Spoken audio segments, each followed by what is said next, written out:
آخری خط کے جواب میں ان کے نرم نرم ہاتھوں کے اس لقمے کا ذائقہ پھر کبھی کسی لقمے میں نہیں ملا۔ تم ہی بتاؤ، ان ہاتھوں کا لمس پائے ہوئے اس دفتی کے ٹکڑے کو ہم پھینک دیں؟ یہ لکڑی کا بکسا ہو، اس میں یہ لال والی فائل ہو، یا پھر اس میں رکھی وہ تمام چیزیں جن کا بظاہر کوئی مول نہیں، ہمارے لیے بے حد انمول ہیں۔ ہر چیز سے کوئی نہ کوئی قصہ، جذبہ یا رشتہ وابستہ ہے۔ اس لال فائل پر ہم نے بہت کچھ چپکایا بھی تھا، لیکن اس کے کاغذ اور چپکائی گئی ان متعدد چیزوں کے درمیان چونکہ وابستگی نہیں تھی، اس لیے رفتہ رفتہ ایک دوسرے کو چھوڑتے چلے گئے۔ ہاں، مگر اپنا داغ ضرور چھوڑ گئے۔ اس فائل کے کاغذ پر جو دھبے نظر آ رہے ہیں نا، یہ انہی شیشے سلما ستارے کے ٹکڑوں کے نشان ہیں جو باقی رہ گئے ہیں۔ یہ دیکھو، یہ ہشت پہل بوتل جس پر کاک لگا ہوا ہے، یہ لکڑی کا کاک اس وقت ہلکے بھورے رنگ کا ہوا کرتا تھا جو اب سیاہ ہو گیا ہے۔ اس بوتل میں اب بھی وہی خوشبو ہے، مگر اب ماند پڑ گئی ہے۔ اس میں جیسمین آئل رکھا رہتا تھا، سرخ رنگ کا، بھینی بھینی خوشبو والا۔ اس بوتل کو ہم کبھی کھولتے نہیں ہیں، بس جب بھی کبھی ابا کی یاد آتی ہے تو اس کے کاک کو سونگھ لیتے ہیں۔ ابا کو ہم نے اس کے علاوہ کبھی کوئی دیگر خوشبو لگاتے ہوئے نہیں دیکھا۔ وہ ہر صبح کالج جانے سے پہلے ہتھیلی پر اس کی ایک بوند لے کر اپنی گردن اور بازوؤں پر لگا لیتے تھے۔ یہ خوشبو ان کے بدن کا جزو بن گئی تھی۔ جب وہ گھر واپس آتے تو ان کے گلے میں ہم باہیں ڈال کر ان کی گردن سونگھتے تھے۔ اس خوشبو میں جانے کیا جادو تھا کہ عجب سا سکون محسوس ہوتا تھا۔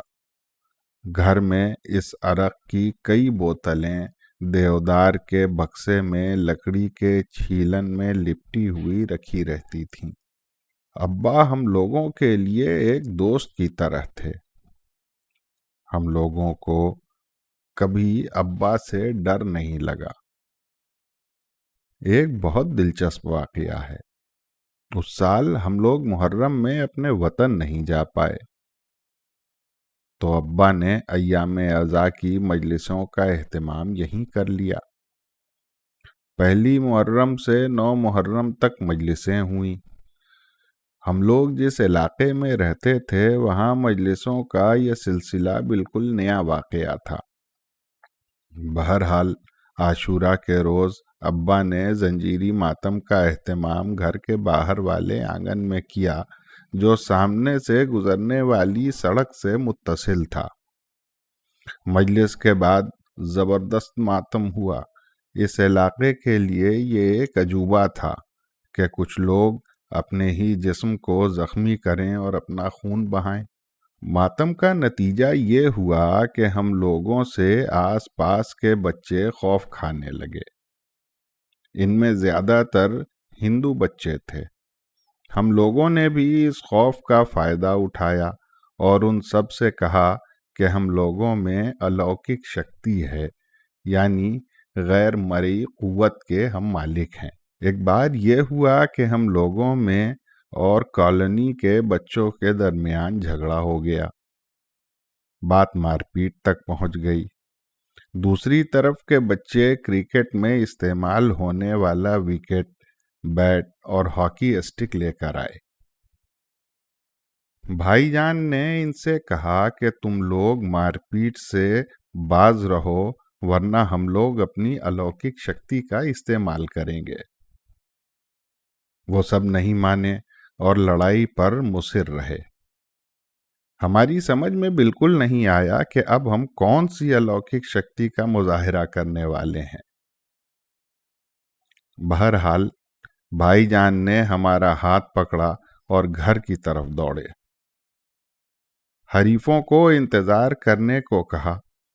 گھر پر بہت سارے پرانے قبضے رکھے ہوئے تھے، وہ پرانی طرح والے قبضے جنہیں لوہے کی ایک موٹی سی پٹی کو گھما کر چھلا بنا دیا جاتا تھا اور پٹی کو دروازے میں کیل کی مدد سے ٹھونک دیا جاتا تھا۔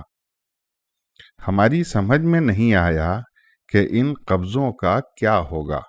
بھائی جان نے 4 قبضے اٹھائے، 2 ہمیں دیے اور 2 اپنے دونوں ہاتھوں کی انگوٹھوں میں یوں پھنسایا کہ ہتھیلی کے اندر اس کی پٹی چلی جائے۔